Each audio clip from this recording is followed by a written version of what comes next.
Сегодня второй день международного форума Kazan Digital Week. Программа насыщенная. В каждом зале на определенную тематику дискуссии, мастер-классы, доклады, круглые столы.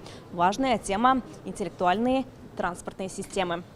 Один из проектов ИТС – единая платформа управления транспортной системой. Она же ЕПУЦ. Ее начали разрабатывать 2 года назад. Система собирает и анализирует транспортные потоки в режиме реального времени. Данные поступают от ГИБДД, дорожных служб, такси, каршеринга. Такая платформа может рассчитывать текущую и прогнозируемую нагрузку на дорожную сеть, сбор базы данных и информационная безопасность, сложности, с которыми сталкиваются разработчики платформы. Мы пришли к практической реализации ЕПУЦ, то, что в какой-то части он есть.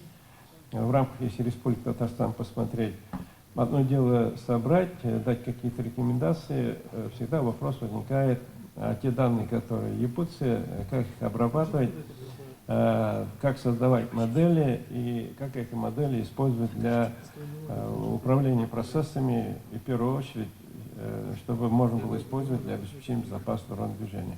Это дороги муниципальные с ограничением скоростного режима 60 км в час. Как сделать безопасной дорогу, где будут ездить беспилотники? Над этим работают в Российском дорожном научно-исследовательском институте. Первую в стране тестовую зону по отработке технологий запустят в особой экономической зоне Алабуга.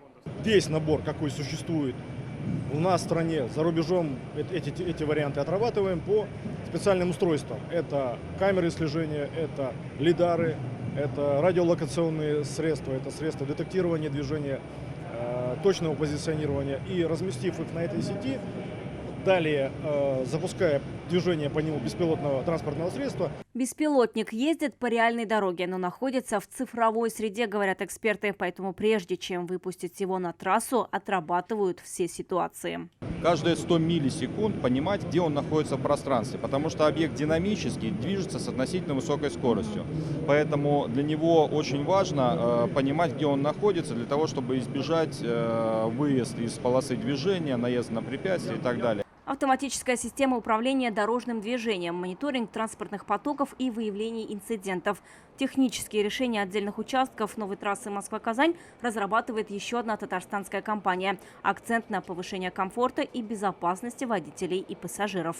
От Москвы до Альметьевска можно будет проехать без единой остановки с одним, скажем так, транспондером, либо по номеру, либо по мобильному приложению, и даже не заметив никаких, скажем так, абсолютно никаких сложностей, быстро, с комфортом, удобно, безопасно. Обсуждение продолжится и завтра уже вечером, закрытие форума. Вероника Гайнудинова, Олег Мыльников, Данил Филатов, ТНВ, Казань. Закажи рекламу на ТНВ. Телефон в Казани 5 705 100.